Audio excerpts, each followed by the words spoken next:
paying more than TikTok, is paying more than Instagram, is paying more than Kick. How scalable is this model, especially when we're on the downside of the market where liquidity is dry? But this way, you don't actually have to sell, so you can't be accused of being a rugger or anything like that. So the negative social capital has kind of gone a little So bit. now fast forward to, let's say now we're in a bear market, meme coins are tanking, then there's literally no volume, and there's nothing. What value is streaming on pumped up funds given? I don't want to say I'm bullish, but yeah. I just feel like you're bullish. It sounds like you're bullish. It sounds like you're bullish. The content presented in this podcast is intended for informational and educational purposes only. It should not be considered as financial advice, and listeners are encouraged to conduct their own research or consult with a qualified professional before making any investment decisions. Crypto flip. So this week, we'll be exploring how you can make a lot of money in meme coins without necessarily investing anything. We'll also see why your crypto may not be safe if you're using a ledger device. We'll also explore why the UK wants you not to have stable coins. And it's Seeker season, baby. So if you have a Seeker device, you definitely want to tune in because the airdrops are coming and you need to get involved. But before we get into any of that, you know what we have to do? We have to talk to our favorite people in the world. We have to talk to the degens, and we will get into some crypto confessions. So, Hyperliquid gave me liked, but also took it away. I made 440k from the airdrop. That's healthy. But lost it all during the year. It was mainly my fault because I didn't know how to manage such a big amount of money. The good thing is that I lost it spending it on vacations and expenses, not trading. What do you man make of that? Eric, I'll let you go first. I mean, for you to decide you're going to get an airdrop, which is free money, and then decide you're going to do some dumb ish with it, like, yeah, you deserve it. But at the same time, he spent it on like things he wanted, as opposed to those degens that decided to slack it all on 100x, and then it moves one way to the left, and he gets stopped out. So does it make it better? Does it make it better though? It makes it better when you're looking at it because, you know, bro, the maddest confessions we've had is people losing money. Yes, but the craziest ones we've had are people that have like, you know, I had 15 Bitcoin and I sold it all for pizza. Like those guys will forever be in turmoil. And this guy, he's like, well, you know, at least I went to Abu Dhabi or wherever he went. So yeah, it's a little bit better. It's not the best. Listen, yeah, the way I see it is that there's like it could be much worse, like you said, Rick. Like it could be much worse. You could have just lost it all with nothing to look back on. At least now you're super relaxed. You're relaxed as fuck right now because you just came on vacations, probably bought yourself nice things, watches, whatever you're into. Obviously, you don't know what he's into, but I still think this is a missed opportunity here because all you had to do was just probably spend 25% of that. And even if you spend it all, like, what about taxes as well? Like, you still have to pay the taxes. So, well and truly, if you really calculate it, you're actually down bad. You're down bad because 40% of that needs to go to tax, man. So when they start coming for you, they're going to just pattern up. So, yeah, we've had much worse confession, but this one is on a slightly positive side because at least you can say crypto's not a scam. You have things to show for it. Or look, I bought a car. Like, you know what I mean? Or I bought this, I bought that. So, yeah. I know people that are like, oh, I lost 3K in crypto. I just hope I get it back. I would never come out to crypto again. At least he knows next time there's an airdrop, next time there's an event, next time there's a new catalyst. I need to get involved because I can make money. So, yeah, this proof is in the pudding. You can make money in this space without doing too much, without overtrading. No, that's true. I think this guy... I'm a bit conflicted on how I should deal with this guy, you know, because on the one hand, he didn't really lose it doing anything foolish like we've heard before, you know, 100x leverage and all of that. But on the other hand, you had the opportunity to generate like life-changing money, and you just splashed it. Your mind was gone. Yep. Like if you had basically 10x'd it and obviously 10x is easier said than done, but it's very doable in this bull cycle. Then that's 4 mil. If you want to, put that into property, get whatever, get assets that, will pay you, and then you can spend the money from, the assets that generate revenue, then calm, but never spend the principal. That's the lesson of today. Don't spend the principal, because now you have to go back to work. You have to grind. And yeah, you can say, boy, my year was lit, man. 2025, that was cool. And your stories, you'd be talking to your boys, say, do you remember that year? Boy, did we have fun. But like, now what? That, not to dive too much into this, but like, if he was one of those idiots that's like, oh, I made $1 million, I made $500,000, I'm quitting my job. You know what I mean? Because I feel like people are usually too quick to quit their job. After a catch a little 100x, you think your life is sorted. Listen, you should always think calculation after tax. Because 440k does not mean you can quit your job, fam. You didn't be working. So I don't think he quit his job. He spent 400 bags in a year, and you don't think he quit his job? He has to be crazy. What gives you the right to quit your job at 440k, bro? If you got 440 million, yeah, you can quit your job. Man. Nah, pre it though. 50k a year. That's even above average. I'm just gonna throw 50k out there. Yeah, 50k a year, and you just landed basically 10x your salary, bro. Like 9x. That's 10 years. That's 10 years. How was that 10 years, bro? This is wait. This guy blew it in a year, so which means he had expensive taste to begin with. That's what I'm trying to say to you, man. Nah, bro. The expensive taste was developed as soon as Hyperliquid that hype hit his account, bro. But cool. Cinema. But I wanted to say, like, I feel like if he really did quit his job, he would have mentioned the confession, man. Because he was like, I quit my job, I'm screwed. But I don't think he quit his job because he had some small common sense left. Small, not a lot, but smart enough to actually just enough to save him.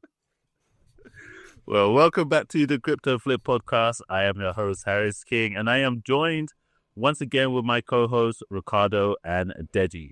Don't forget to like, comment, and subscribe if you're watching on YouTube. And if you're listening on any audio platform, don't forget to leave a review, because it really helps us grow and it helps us deliver more episodes as well.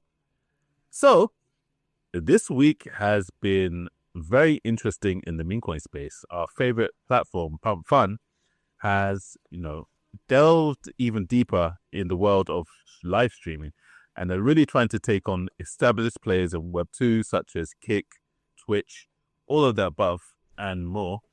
And the way that they're doing it is by giving big payouts to people that are actually live streaming, and you can obviously garner an audience. Some of the people that I've seen who are actually, streaming have, a modest amount of followers or people watching, viewers, but have been able to generate 40k in a week. And obviously this is tied to the market cap and the level of volume that is being able to be produced. But they've gone in and they've changed the structure of the payment so that, they're making it more attractive for people to live stream. The question that I have is, do you think that this will be enough to draw people in, given the fact that if you launch a coin and live stream, your reputation is still on the line? And, the question is, how much is that worth to people? And will that be tainted if it doesn't do well? And is this a big enough feature that will keep people on Pump Fun long term? Yes and yes. Oh, wow. I reckon, bro, the fact that people are out there using Pump and now getting extra funds by live streaming and launching a token and now getting paid to use a platform is a big deal, because it's paying more than TikTok, it's paying more than Instagram, it's paying more than Kick, it's paying and they have is it paying more than Twitch? Yeah, bro. Twitch is light. Also, when P's for Twitch. Well, he's the sub, bro, unless you have a lot. That was what I was gonna say. For all of these platforms, they pay out a lot, yes, but you have to be bringing in a lot of value to these platforms. But fun from the jump. If you manage to catch a bit of a wave, you don't have to actually have that many viewers. But if you can generate some interest, how much are they kicking you for? Let's say for a stream or a single stream event? It depends. yeah, I think it depends how many viewers. Yeah, give me an average. Give me an average. Say So the viewers, how much? it depends on how much. If you launch a token as well, and you're promoting your token as well, because you get fees, you get a share of fees, right? Yeah, exactly.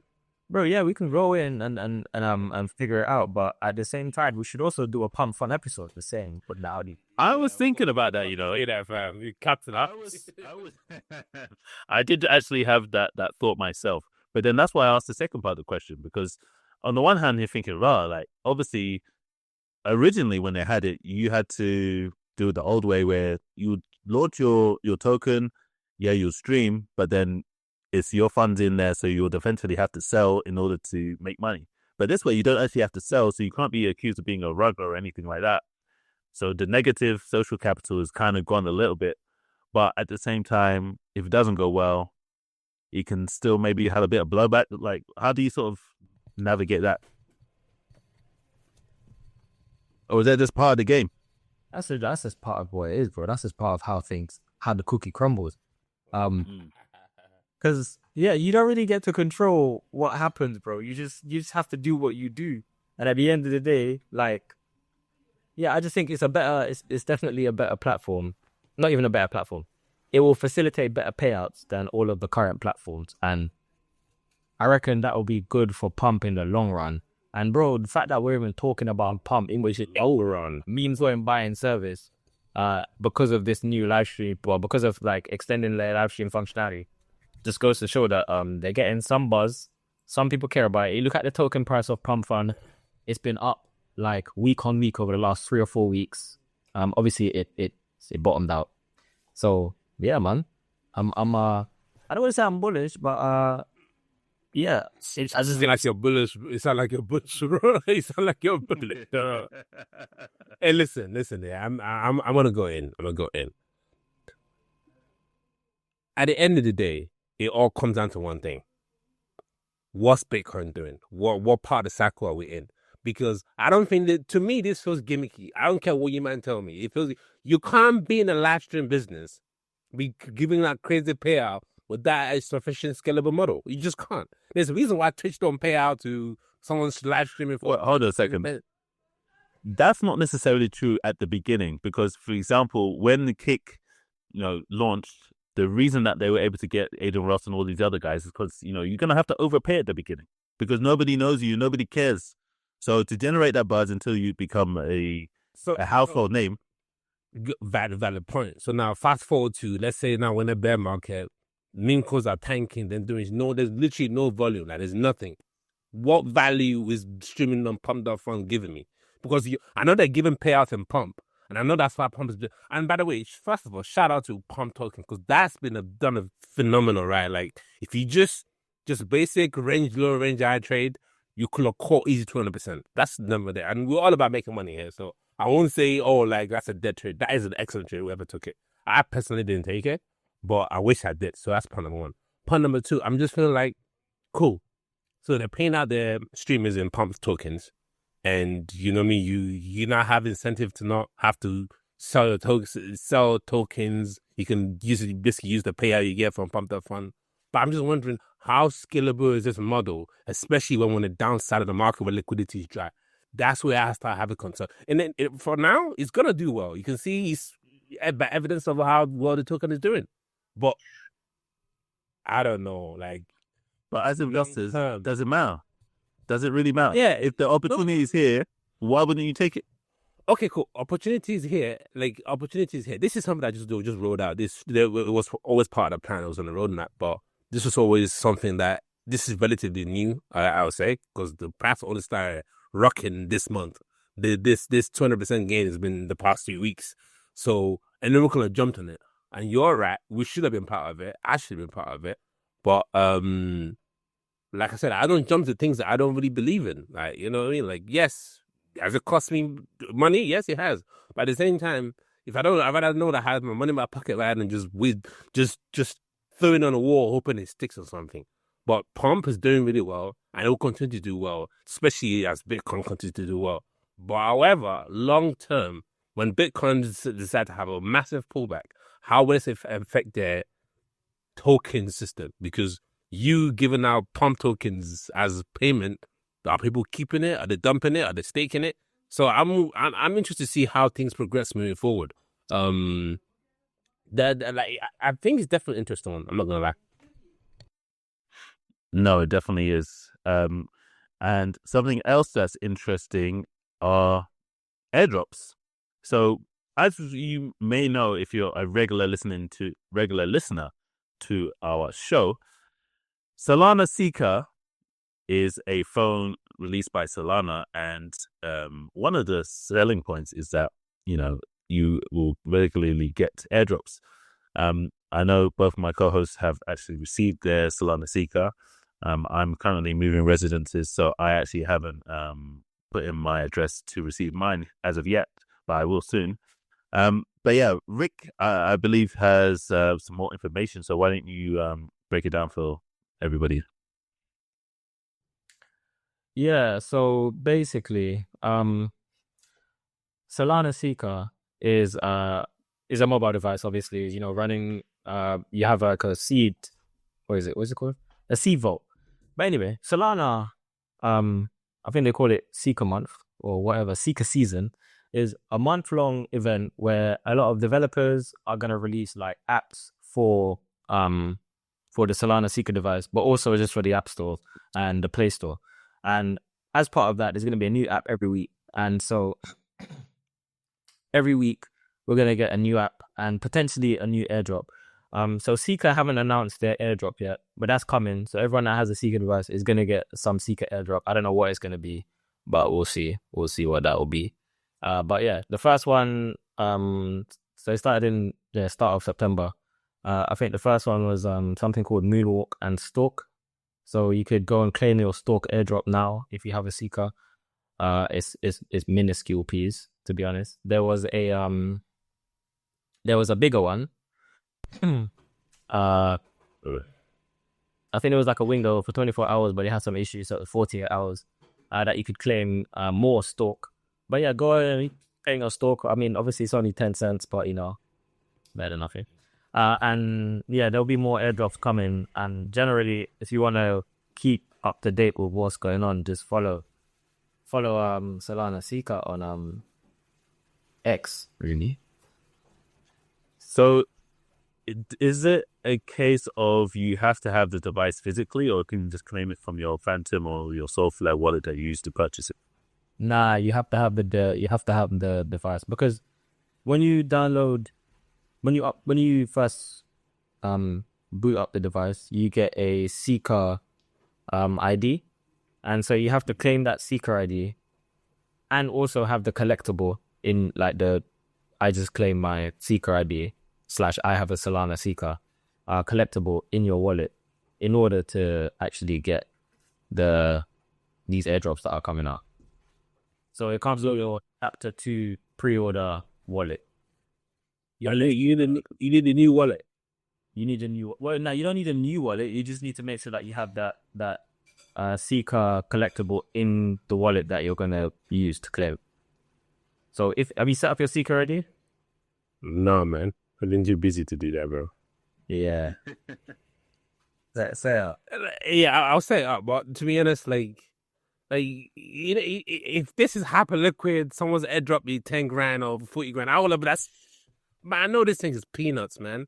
But you know what I mean? I'm not gonna lie to you. I've been using the phone a little bit. I haven't fully set it up yet. Listen, there's a lot of over-promise, under-deliver with that phone. Like, literally, they made it sound like it was the best since sliced bread. And it hasn't been that. Right? It's just a regular phone, Chinese tech. They slapped some Android OS on it, and then they made some key features for crypto. That's it. Like, is it worth $700? I don't think so. Like, I literally don't think so, in my opinion. But we see where this airdrop goes. If this airdrop, like, at least if you can break even on the amount we use to buy the phone, then cool, it's interesting. But if we can't, This is giving me vibes. At least this phone is useful. This is giving me HNT vibe. Like I still got some HNT miners in my shed that's still not being used. Like, you know what I mean? That's so hopefully it doesn't turn out that way. I really hope I'm wrong, but yeah. Facts. Yeah, we can have a whole helium segment if you want my updated view on helium. But yeah, I get what you're saying with the Seeker. It's kind of giving helium vibes. The airdrops haven't been massive, but yeah, it's coming. And to be honest, I reckon so far, if we sold on the day that we got all of the airdrops that we currently have, we've been like $300-400 up based on gas. You know what I'm banking on, lads? I'm banking on alt season. Like, I'm assuming they're going to release tokens before alt season. These things can probably proliferate during the alt season. That's the only hope. If the alt season comes and these tokens don't do nothing, I think the play is deeper than that. I think if you decide you're going to join like Seeker season this month, you're going to download the apps, you're going to use them or try them out. All of those apps are going to reward you when alts start to pop off, maybe November, December. That's how some people are viewing it. It's like you're farming. That's what I mean. No, I'm not talking about you wait to all season. You start doing it now. So the tokens that you airdrop actually are what's off in the all season, and that's when you exit, not bag hold through all season. Yes. Yeah. Yeah, that definitely makes a lot of sense. But something that doesn't make a lot of sense is the Bank of England wants to restrict the amount of stable coins that you can hold to potentially 10,000 or up to 20,000 for individuals and 10 million for businesses. This is just a long. I'm even lost with the words. This is just dumb. Let me just summarize it there. Let me stop trying to sound eloquent because this is just stupid. You got it. But yeah, I want to hear what you guys have to say. For someone that is no longer really in the UK, hey, bruv, for someone that's apart from the UK, for someone that's left you lot with Keir Starmer, tell me how you man feel, please, because I don't feel. Oh man, but you know what it is? It's like it's so punitive, and it comes from such a scarcity mindset. You could be using and leveraging crypto and blockchain in so many different ways. You have El Salvador, creating the sovereign wealth fund. You have the US wanted to be the home of crypto. In fact, I remember when Rishi Sunak was there, and he was like, "Oh yeah, we want to make the UK a crypto hub." Keir Starmer obviously doesn't share that vision because he's doing everything in his power to stifle things. What do you think about this legislation, and what do you think? If it does pass, what tone do you think it will set for the crypto industry in the UK? Bro, it can't pass. It can't pass because of just surely how ridiculously stupid it is. Oh, but I think you underestimate how stupid people in the UK are. Bro, how can you tell somebody that they can only have £10,000, maximum £20,000 worth of stablecoins? Like, how does that? If they use it, how dumb is that, bro? It's dumb. But if they're using a centralized exchange, it's fairly easy to do that, no? It is. But then that's why you got to jump on those decentralized exchanges. But I mean, I don't know. How I feel about this, I think this is stupid. I hope it doesn't go through. The fact that companies can only hold 10 million worth of stable coins as well is also stupid. On the flip side, what do they want you to hold? Bitcoin instead? And they want you to meme coins as well. And they want you to hold meme coins. And they're gonna issue their own CBDC, which you can hold more than Headcales. Yep, that's the plan. Yep, but yeah, miss me, bro. Honestly, I'll keep this one short, right? This sounds to me like someone that's reacting out of fear. Honestly, that's literally what it is. You know what I mean? Like, eventually they came around to Bitcoin. Like, okay, cool. We can't stop this mother efforts from trading this thing. We're gonna tax it. Fine. We'll pay our taxes where we can. Then now it's like, oh, you can't own too much stables. How am I meant to lock in profits? Just bag hold and just bag all these meme coins and not bag all these altcoins. What's going on? It's absolutely insane. So what, they're gonna penalize me for holding more than 10K called stablecoin? Listen, this is crap, and I'll be surprised. I want to be shocked if they pass this bill. But I mean, UK's all talk, man. They just like to be relevant. Like, you know what I mean? They like to be relevant and they like to be politically correct. And that's why Europe is not going nowhere. Even though they left Europe, they're still part of Europe. They act like Europe. They're dressed like Europe, literally. They're like a cousin of Europe, fans. So, yeah, it's all talk, man. I'll be shocked if it goes through. And if it does go through, and then it'll just be another one of those, like, eye-opening moments that, listen, when it comes to innovation or digital innovation, UK ain't it, man. There's a reason why MANDEM are cutting. Like, you know what I mean? You ain't gotta be a billionaire to cut from this place. Like, you know what I mean? Like, it's just clear as day. Dumb bills that is being passed tells me, so this is what you're using the taxpayers' money to do. You're sitting down, logging your hours and creating dumb bills. Like, it's just crazy. It's crazy. So yeah, that's how I feel about it. Yeah, it definitely is crazy. And something else that's crazy is Ledger apparently has had yet another, what do you call it, a breach? So Ledger, I believe Deji has more on the story, but Ledger is, for those who don't know, a hardware wallet. Is one of the most popular, if not the most popular hardware wallet out there. And it has a vulnerability, I believe. Deji, maybe you can shed more light on that. So, absolutely. So, basically, recently, I think it was literally last week, Ledger tweeted out that, again, one of the NPM packages, which is basically package you install for development. Like, literally, that's more like development lingos right there. But essentially, the NPM package got exploited again, and someone put some buggy code in there that will allow you to kind of drain your account. So Ledger had to literally tell people to stop making transactions for a while.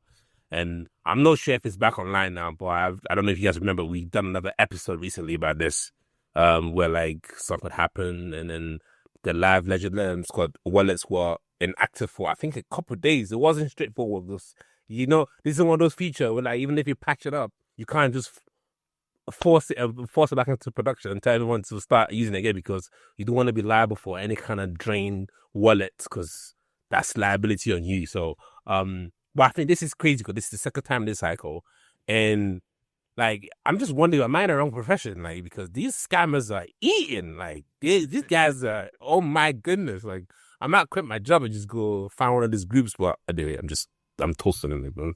Don't take me serious. But like, and the thing is, obviously, you guys know, like, Ledger is really like known in this space. They're like, they're the de facto cold storage wallet that people like to use. Even the big exchanges uses them. But this keeps coming up over, like, if this keeps happening again, I think what it would do is leave a gap in the market for someone to kind of come in and capitalize. So I think they need to get their stuff together and then maybe figure out a more permanent solution rather than just, you know what I mean, depending on these external it's called software libraries, because as long as it's a bull market, one thing's guaranteed: people are gonna lose money and hackers are gonna come out and play.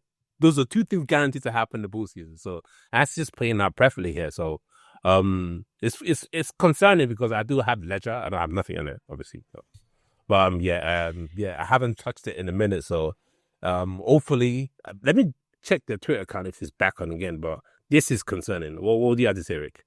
I think it's back on again. Let me. It should be.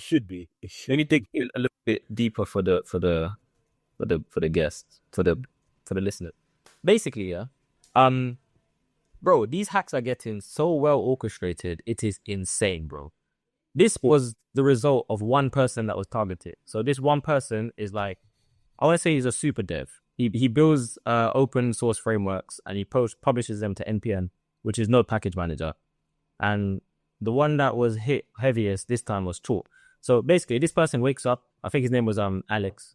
This person wakes up and he gets a notification from NPM saying, "Yo, you need to 2FA. You need to reset your 2FA on your account." It was a spam link. He clicks on the link. The page that they set up looks exactly like NPM, and he relogs in. And then they got his password, and then nothing. He thinks nothing of it. He's like, "Come, I can be deploying it." Once they did that, they can then deploy new versions of the package. Within about half an hour, these man published a new version of Chalk. Let me give you some numbers, bro. You see Chalk as a library, it basically just makes your terminal, like your developer terminal, look nice. It looks fancy. Bro, they have 318 million downloads weekly, bro. So this thing just hit Ledger, bro. This hit many companies. But the hackers, they only cared about crypto companies. So Ledger wasn't even the only one that got hacked. And there's still people out there that are not on the latest version of Chalk. They're on the compromised version of Chalk. And that's playing a problem right now. I reckon he invalidated the package that was the problem. But anyway, so yeah, so every time that a developer creates a new version of Ledger or anything, it will pull in this compromised version of Chalk into the new package. And then what the package did was, whenever you say you wanted to transfer funds, literally it would bro, it was mad. It would use I can't remember the name of the algorithm, but it would use an algorithm that would make that they had like a bunch of wallet addresses, let's say 50 to 100 wallet addresses. It would use an algorithm that looked most similar to the address that you're trying to send it to. So when you have a look, you have a quick glance, it's like, oh cool, yeah, it looks the same. First 3, last 3, and then you're like, yeah, cool, and then press send, and then it goes to their wallet. And yeah, bro, I don't know how much they ended up getting away with, but I think this hack lasted for about 2 to 3 hours before Alex, the dev, clocked on. But yeah, Chalk is one of his affected libraries, but this guy has, I think, 3 or 4 libraries, which is a terminal string styling library is what caused this. That's insane. His name is Sindre. Yeah, Sindre Soros. If you look, bro, he's got like 1,263 node package. That's not normal, bruv. That's crazy. He's like an organization by himself. Yeah, literally. Yeah, this is before AI, so this guy did cool. He's obviously a super dev, but like this is crazy because this is crazy because I think there's a problem with NPM as well, because how are you allowing people to just publish packages without some kind of like high level security in place? Like this is basically like, it's like you be able to log into your account like without any password or whatever. I know they have password, you can sign in, but I wonder if they have 2FA, because this is just too easy. Yeah, it was 2FA. They done him on 2FA. That's that. The email said reset your 2FA credential. What? Like, come on! For a super dev, you clearly like they got you. Maybe my man just woke up from sleeping or something. Yeah. Like I feel like you bright in the morning, but you didn't nothing of it. Social engineering as finest. Like you said, this hacks are getting more clever and cleverer. Like, well, he probably didn't think this Chalk library will affect anything biggie. Like, you know what I mean? It's not a math library. It's not it's just a styling library, literally. It couldn't be more wrong. That's crazy, man. That's crazy work right there. Man, it definitely is crazy. And with that, we'll see you guys in the next one. Peace.